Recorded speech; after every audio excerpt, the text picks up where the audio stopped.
In episode 11, we're going to help you interview companies. We've talked so much about interviewing and navigating a job search process, but how do you make sure that company is the right fit for your career? We've got a bunch of top tips that are going to help you identify red flags in companies and in cultures and in leaders and how to navigate them during an interview process. We hope you enjoy.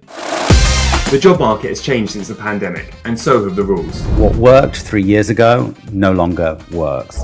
There's so much more noise out there and so much contradictory advice. We're here to help you cut past the noise and decode the new rules. And to guide you to your next opportunity. We're going to give you our shared expertise and help you figure out how to make the most of this post-pandemic talent market. So join us on this journey if you're open to work. Hello, James. Can you believe it's episode 11?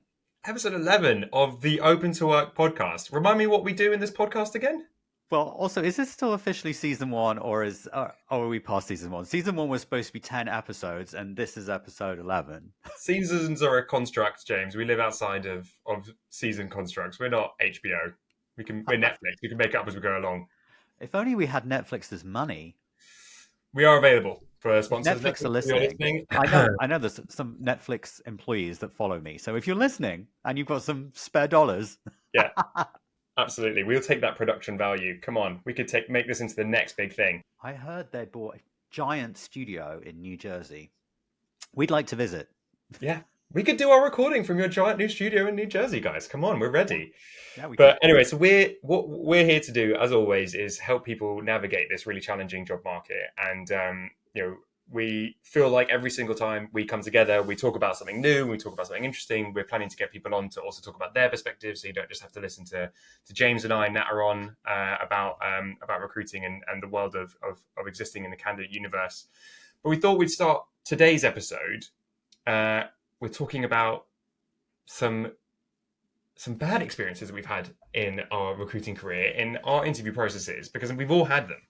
You know, I've definitely had a few that I'd love to share. But James, tell me, what is, you reckon, the worst or the most memorable bad experience you've had while interviewing? We talk a lot about the asymmetry of information in the talent market. And when you're a candidate, you often have the least information, whether it comes to information about salary, information about the company, information about the culture of the company. However, with the evolution of social media, we're better positioned now than ever before to know more about what goes on inside an organization and how much we can expect to be paid, even if we're not yet at full transparency. That being said, there are some great places and great indicators of what might be great cultures and what might be not so great places to work. And probably my best story is when throughout the interview process, there were multiple red flags and I ignored all of them because I thought I knew better. And that's why it ended up being the only short stint on my resume. For those of you that follow me on LinkedIn, you know that I'm a tenure guy. I tend to be at places for several years. I really like to get under the skin of the organization. And so if you go and look at my LinkedIn and see the one place where I only worked for a year and a half, it's because I ignored all the red flags during the interview process. And then when I got there, it was even worse than I thought it was going to be. And perhaps one of the most alarming red flags was when I flew out to LA to meet with the team there. There were Bibles in all the meeting rooms. And in America, you should not mix faith and the workplace, unless it's a faith organization and there are different rules for that. But it's unlawful to bring religion into the workplace unless it's a church. And this was not a church. And the family that owned the company went bankrupt. That's why I feel okay talking about it. Wanted to overly influence the employees. And that is always a recipe for disaster. And it was. Why did you ignore those red flags out of interest? Because the chief human resources officer was super impressive. She sat me down in her office and said, I'm sure you've done your research before coming here, which I had. She said, I'm sure you've read some terrible things, which I had. And she said, I'm here to tell you they're all true and worse. But she went on to say, I've just come from Abercrombie and Fitch. And those of you that have seen the documentary know how bad that was. And she was super transparent. She was like, it was really bad. And I did my best to fix it. And I've come here to fix it. And I thought, I can really get on board with this. And then to further sweeten it, the person that was going to be my direct boss had been a vendor of mine for years at Net-a-Porter, and I really liked him and I really trusted him. So I thought the combination of that person and the CHRO, I'm not naming them to protect the innocent, because although the company has gone bankrupt, they're still in the workforce elsewhere. I thought that between the three of us, we could make it work. Alas, audience, we could not. How long did it take you to realize that you had made a mistake? 6 months in, that very transparent chief human resources officer went on a medical leave and never came back.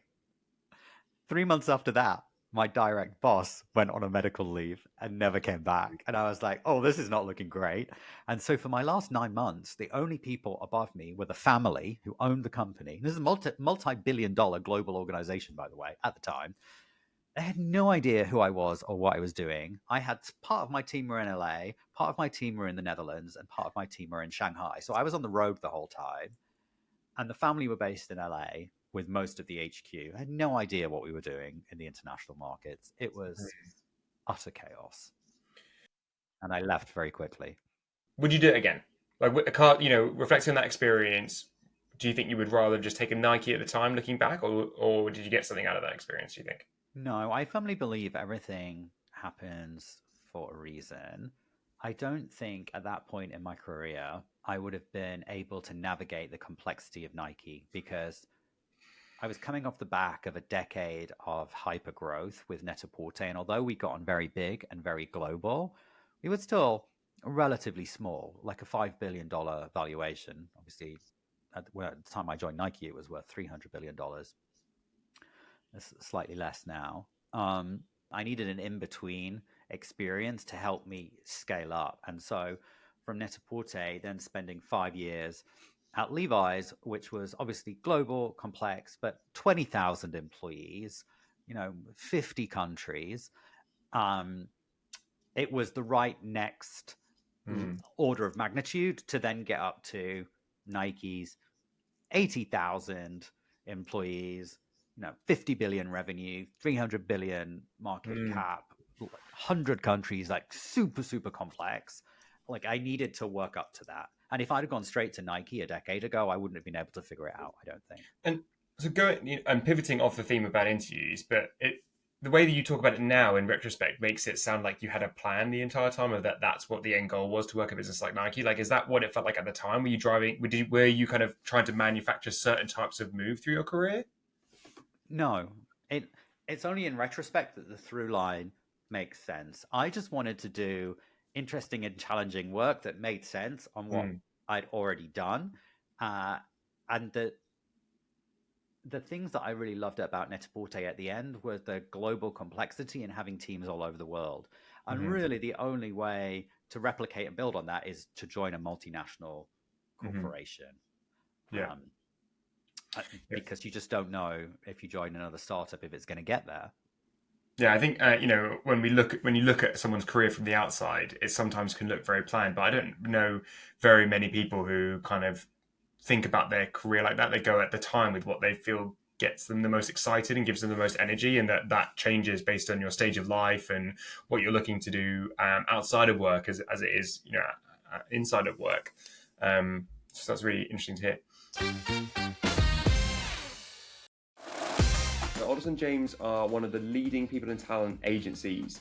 Since 2013, they've been responsible for over 1,000 people and talent hires, including one in a company that I used to work at. They helped me hire my head of technology TA. So I know the guys there pretty well. They've been responsible for scaling some of the most innovative companies in the UK and the EU. Also recently just launched in the US. So even folks in your neck of the woods now, James, can get involved for contingent, retained and executive search. And they also now do embedded through AJX.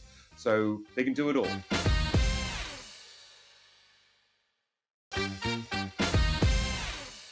All right, your turn. I've got a couple. I was talking about this to someone the other day. I remember really vividly, and this isn't necessarily an entire interview process, but it is an interview moment that stands out from my mind so clearly.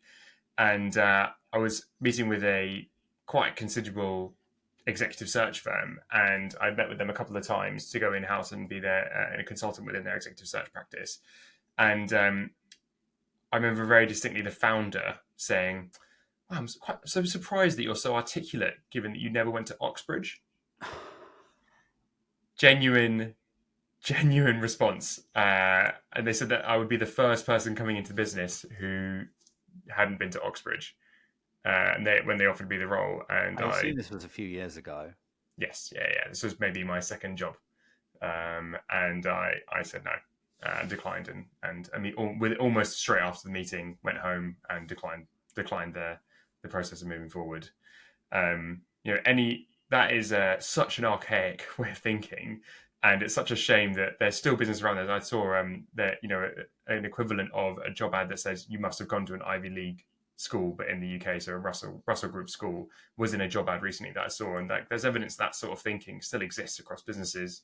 And we've been talking about the kind of paper ceiling recently, and there's even a high, there's the Ivy League ceiling, right, which does exist, and the likes of tier one consultancy firms and law firms around the world, that's still very prevalent, and it's such a shame because it really kind of does hamper fantastic people getting fantastic roles in businesses.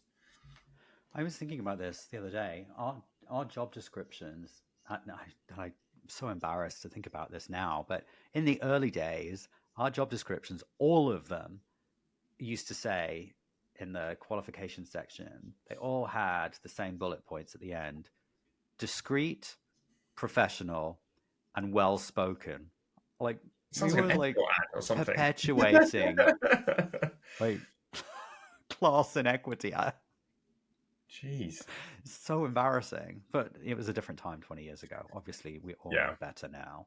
Thankfully. And I think my other one, I think this has happened relatively recently, and I won't name names of this company, but they I went through over 10 hours of interviewing with them, and the last day of the last stage of the interview process was a massive case study presentation directly to the founders, and the detail that they had asked for in 20 minutes, for what it's worth, but like pages of briefing that was attached to this case study exercise. And we can talk about case studies till the cows come home, and that's probably quite a good topic for a future episode.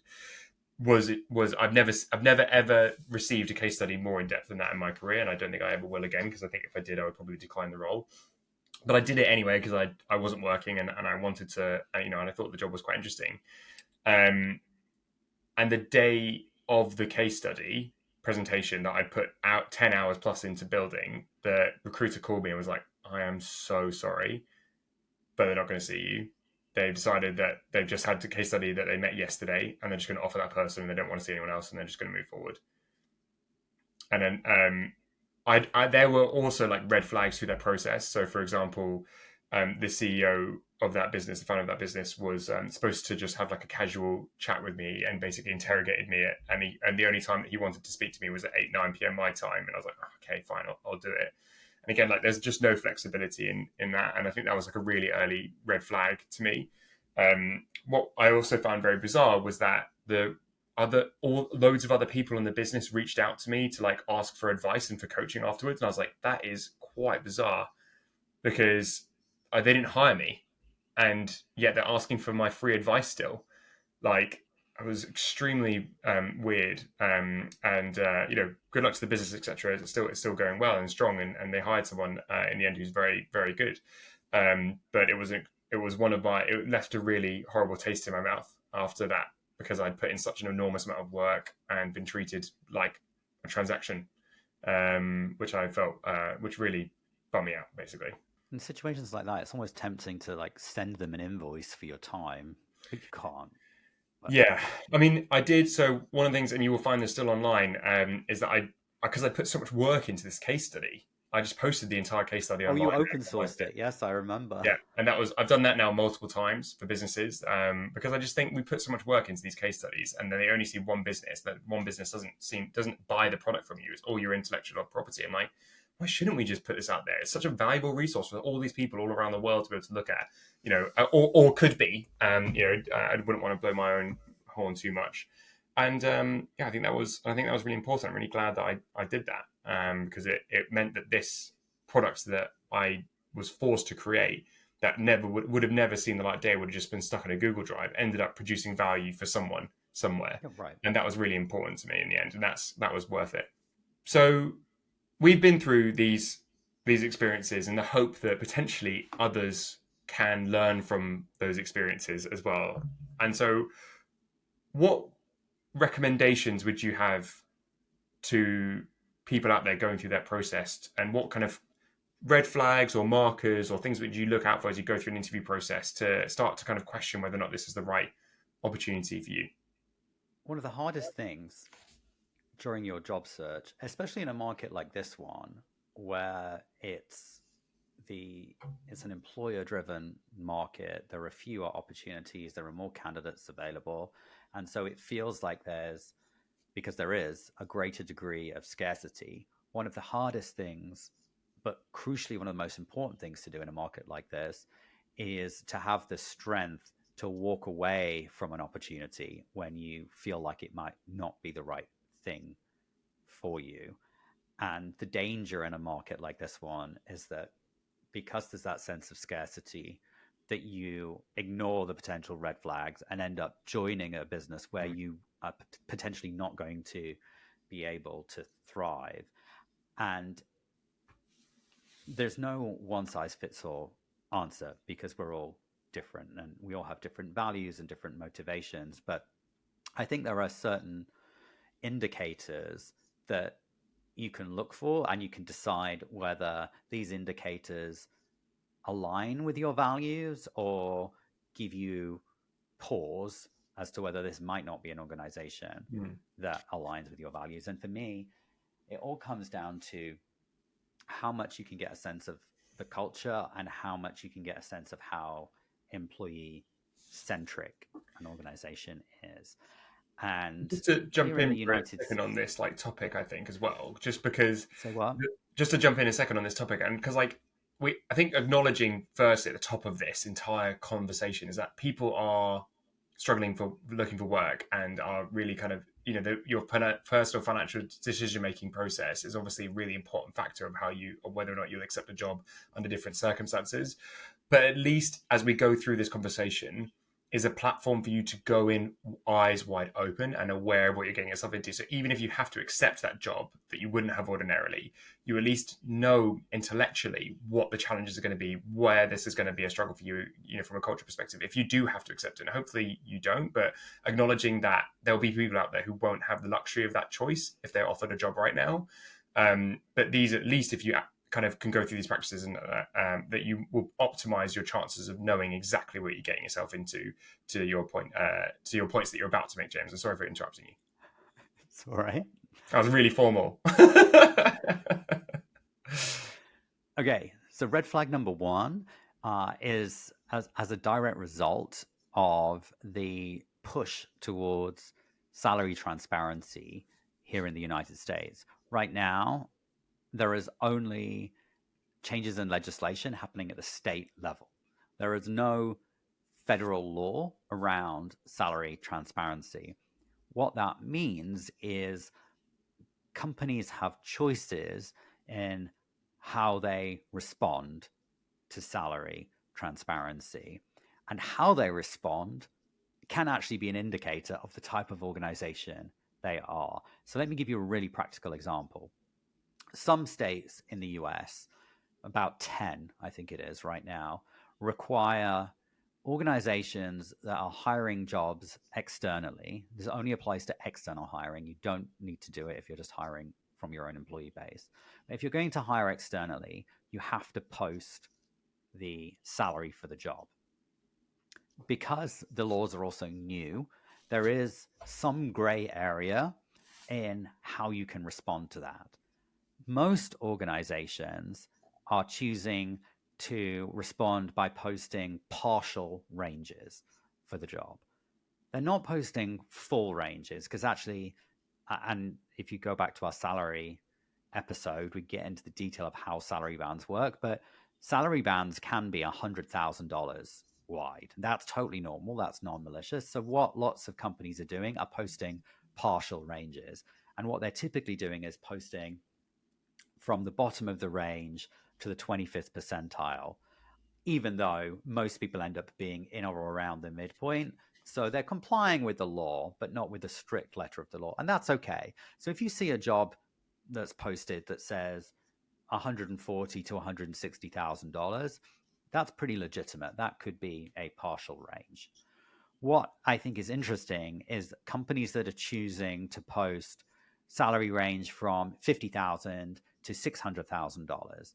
That is almost malicious compliance with the law. They're not technically breaking the law, they're complying, but not really.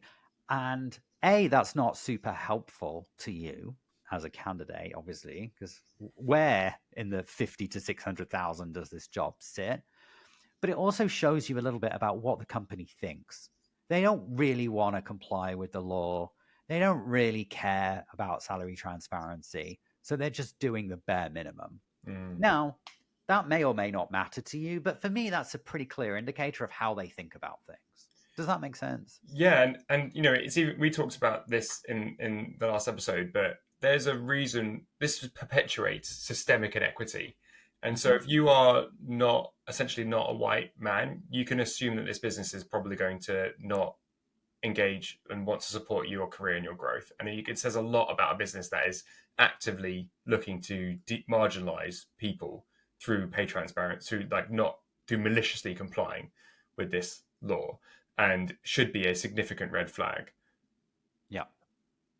So that's red flag number one. We don't quite have an equivalency in Europe to that red flag right now. However, the converse is true in that businesses that actively stand out to me, that have created salary banding and publish their way that their pay philosophy, and there's a couple of businesses that do that in Europe really well, are gold standard. And that immediately stands out to me as I want to go join this business. Not only have they published pay bands, which is like an excellent starting point, but they published their entire pay philosophy and how they structure stock and stuff like that. And that's, for me, the more transparent a business is about its inner workings of its pay, is an indication that they are likely going to operate in a way that is consistent with my value. 100%. And actually, in the UK, a great example of forward-thinking transparency is the beloved John Lewis partnership, who now publish all of their interview questions ahead of time so that you can go in fully prepared and do your best. Just while we're calling out great companies that do this, Clio have done a fantastic job, and Annie Jackson and their team there, like, just unbelievable job in the detail of what they publish online. And if you ever kind of if you are a recruiting person out there that wants to see what what this sort of stuff looks like at its gold standard, I'd really recommend looking at their website, because it is like the level of detail they go into. And equally for people who publish their diversity and inclusion data online as well, like that's also something that it shows that they are interested in having the conversation out loud and working out loud with people. And the more transparent a business is about their inner workings, the more likely they are going to have a culture that is actively wanting to bring you on that journey with them, rather than put you out on the side. 100%. Okay. Red flag number two. Red flag number two is, again, this is US specific, but in the United States, there is something called the WARN Act, WARN. Sounds scary. The Workers Adjustment and Retraining Notification Act. This is a piece of federal legislation that basically says, if an organization is so it only really works for large organizations. If an organization is of a certain size and is going to conduct a layoff of a certain magnitude, then the organization doing the layoff has to formally notify the government and post a WARN notification, an official notification, 60 days before the action happens. Now, in large organizations, they have ways around this that it's people think that the WARN Act is advanced warning, and it isn't, because the way that large organizations do it is they bake in the 60 days notice into the severance. And so they file the WARN notification the same day that they notify employees, and the employees get 60 days from that point, and then they get their severance. So it doesn't work as an advanced warning. However, it does stay on record. And so whilst past actions are not necessarily indications of what will happen in the future, but understanding if the organization that you're joining has done a significant layoff in the last 12 months can be an interesting data point for you to consider about whether you want to join the organization, especially if you're thinking about that in the context of, if it's a large organization, they're probably listed, so you can look at their quarterly earnings, you can look at their annual report, so you can start to get a broader sense of the economic health of the business based on their earnings and any layoff actions that they've done in the past. And it also happens at the state level. And so there's federal legislation that covers WARN, but then there are also state legislations which sometimes have higher benchmarks, which actually means lower levels of action. And so even if something doesn't trigger something at the federal level, it can trigger something at the state level. So it's worth checking both in the state where you live, but also in the states where the organization has major operations. If they're headquartered somewhere else, if they have the plant somewhere else, if you check in a few different states, you can get a broader picture of what's going on. Yeah, a really good point. And I think the other kind of equivalent to this is maybe something like Layoffs to FYI, and they do a great job of tracking redundancies all around the world, not just in the US. And so these sorts of trackers, or even just searching the business name that you're talking to and putting in redundancies, especially in the UK, that's how it does lots of the time. It does enter local news outlets to a certain extent. It's always a good way of understanding what the activity has been within the business. And a redundancy, it isn't always bad, doesn't necessarily indicate that the business is doing poorly. Like, you can have very legitimate reasons for restructuring.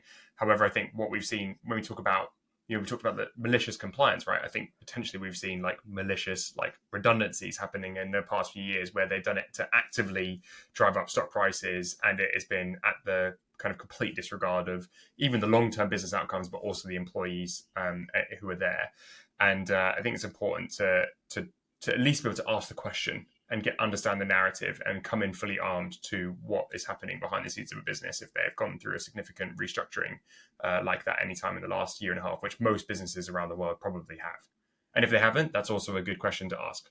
Okay, this is my last and my favorite red flag, because it's one that most people don't know about because it's relatively new functionality. So a year or so ago, Glassdoor rolled out new functionality in that, for the longest time, everybody knows you can get both individual employee comments about what it's like to work at an organization, and then you can also get an aggregate score. It's out of 5 of what the employee base think about working at company X or company Y.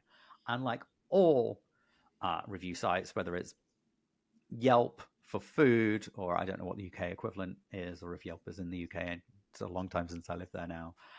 You get polarized, right? You get people that are really happy and people that are really unhappy, and very few people in the middle, which is why the aggregate score is kind of interesting, right? It gives you a broad sense of what most people think about the organization.